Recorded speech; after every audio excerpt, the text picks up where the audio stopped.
राधे राधे। अच्छा, कभी सोचा है कि प्रेम का मतलब क्या सिर्फ पाना होता है, या इसमें त्याग और समर्पण का कोई बहुत गहरा, बहुत अलग ही अर्थ छिपा है? आज हम सब राधा कृष्ण की प्रेम कहानी के एक ऐसे सफर पर चलेंगे जो एक कथा से कहीं ज्यादा है। ये तो प्रेम के असली आध्यात्मिक रूप को हमारे सामने रखती है। तो चलिए इस दिव्य अनुभव में हम सब मिलकर डूबते हैं।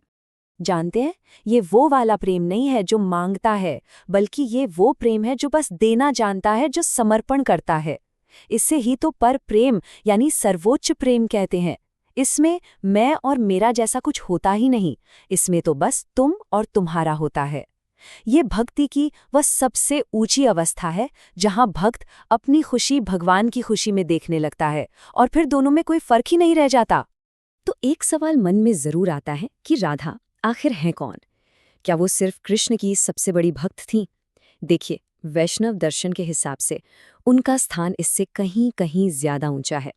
और इसे समझने के लिए हमें कहानी से थोड़ा आगे बढ़ना होगा, उनके आध्यात्मिक स्वरूप को जानना होगा। असल में राधा कृष्ण से अलग है ही नहीं, वो तो उन्हीं का एक अटूट हिस्सा है। वो कृष्ण की हिलादनी शक्ति हैं, मतलब उनके आनंद का ही साकार रूप। इसको ऐसे समझिए जैसे सूरज और उसकी रोशनी को क्या अलग किया जा सकता है? नहीं ना। ठीक वैसे ही कृष्ण और उनके आनंद यानी राधा को भी अलग नहीं किया जा सकता। कृष्ण का सारा आनंद राधा से ही तो जन्म लेता है और उन्हीं के जरिए सब तक पहुंचता है। देखिए, प्रेम के ना दो रूप होते हैं। एक तरफ है काम, मतलब संसारिक इच्छा जो पूरी तरह से स्वार्थ पर टिकी होती है। ये कुछ समय की होती है और अक्सर इसका अंत दुख में ही होता है। और दूसरी तरफ है पर प्रेम, जैसा राधा जी का था। ये पूरी तरह से निस्वार्थ है। इसका एक ही मकसद है, प्रिय की खुशी। ये हमेशा रहता है, शाश्वत है। ये आत्मा को दुनिया के बंधनों से आजाद करता है।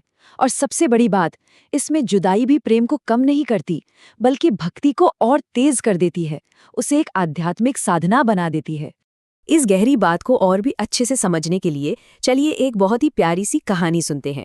ये कहानी समर्पण के असली मतलब को इतनी खूबसूरती से हमारे सामने रखती है कि आप हैरान रह जाएंगे। तो ये कहानी एक बहुत ही सरल से सवाल से शुरू होती है, जो शायद हम सबके मन में भी कभी न कभी आता ही है।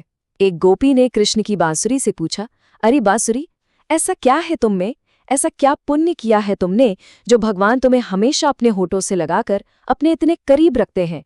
और बांसुरी का जो जवाब था ना, वही तो समर्पण का सार है।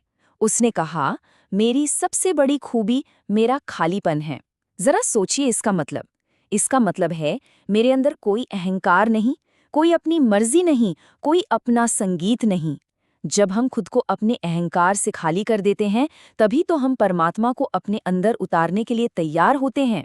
और ये बांसुरी के जवाब का सबसे शक्तिशाली हिस्सा है।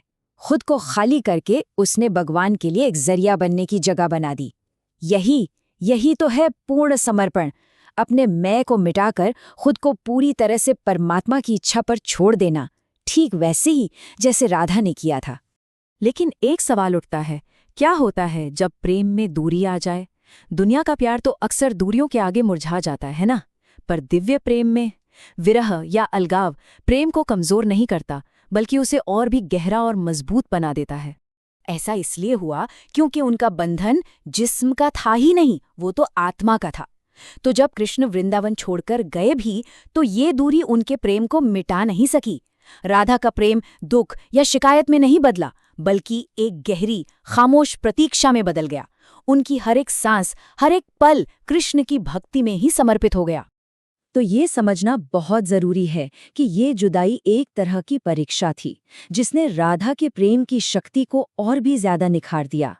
उनका धैर्य, उनकी सहन शक्ति और उनका निस्वार्थ प्रेम, ये वो गुण हैं जो हमें सिखाते हैं कि मुश्किल से मुश्किल समय में भी अपनी आस्था और प्रेम को कैसे जिंदा रखा जाए।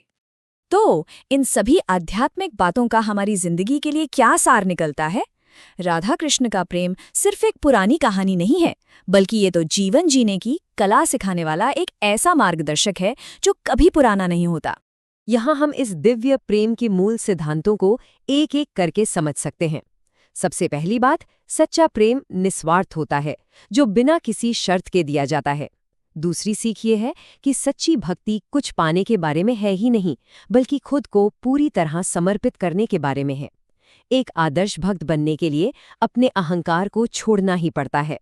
और जब हम ईमानदारी से कोशिश करते हैं ना, तो परमात्मा की कृपा जरूर मिलती है। ये आध्यात्मिक यात्रा हर किसी के लिए बहुत निजी और अनोखी होती है। और देखिए, ये एक बात हमारी पूरी चर्चा के सार को कितनी खूबसूरती से सामने रखती है। राधा का प्रेम महान क्यों है? क्योंकि उन्होंने कभी अपने लिए कुछ मांगा ही नहीं। उनकी खुशी तो बस कृष्ण की खुशी में थी।